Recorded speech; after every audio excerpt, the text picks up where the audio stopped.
In 2020, a 30-second video clip destroyed a professor's career within 72 hours. But what drives us to pile on? The answer lies deep in our psychology. A tenured professor at a prestigious university faces a firestorm after a student posts a 30-second clip of a lecture on race and gender. Within 72 hours, she receives over 10,000 death threats, loses access to her email, and is placed on administrative leave. The university later reinstates her after finding no misconduct, but the damage is done. Her career never recovers. This isn't an isolated incident. It's a case study in what social scientists call cancel culture, the rapid, collective withdrawal of support for someone perceived to have violated a moral norm. What's changed isn't the act of shaming, it's the scale, speed, and permanence in the digital age. A decade-old joke can resurface overnight, and a single tweet can trigger a global firestorm. Public shaming isn't new. In colonial America, offenders were placed in wooden stocks in the town square, exposed to ridicule and sometimes physical abuse. In medieval Europe, skimmington rides paraded norm breakers through jeering crowds. These practices served a dual purpose, punishing the transgressor and reinforcing group norms for observers. But the internet changes everything. A 2019 study in Social Media Plus Society found that online shaming campaigns reach millions within hours, and the digital record, screenshots, archived tweets, news articles, remains accessible indefinitely. This creates a form of permanent social punishment that no historical precedent can match. The term cancel culture itself emerged from Black Twitter slang, originally referring to cutting off a romantic partner, before being adopted for collective action against public figures. At the heart of cancel culture lies moral outrage, a powerful emotional response to perceived violations of fairness, harm, or purity. Research by Tetlock and colleagues in 2000 found that people experience genuine physiological arousal, increased heart rate, skin conductance, when exposed to moral violations, even those that don't directly affect them. This outrage isn't just cognitive, it's visceral.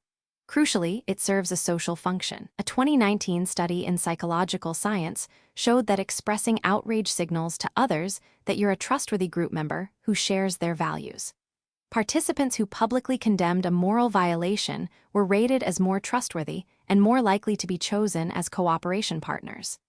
This creates a feedback loop. The more outrage you express, the more social approval you receive, incentivizing further outrage. On platforms like Twitter and TikTok, engagement metrics, likes, retweets, shares are visible and quantifiable. This fuels a rapid escalation. A 2022 study in Nature, Human Behavior, found that tweets containing moral emotional language, particularly outrage, are 20% more likely to be shared than neutral tweets. The platform's algorithms are designed to amplify precisely the kind of content that fuels cancel culture. This creates an amplification loop.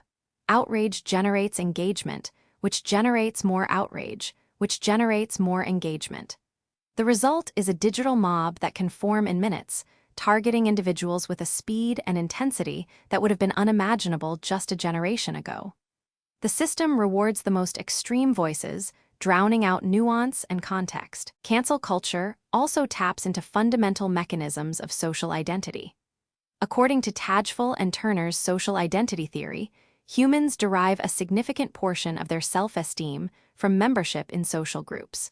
When a group's norms are violated, members are motivated to defend those norms to maintain the group's positive distinctiveness and their own sense of belonging. This explains why cancel culture often targets individuals perceived to have betrayed the group's values.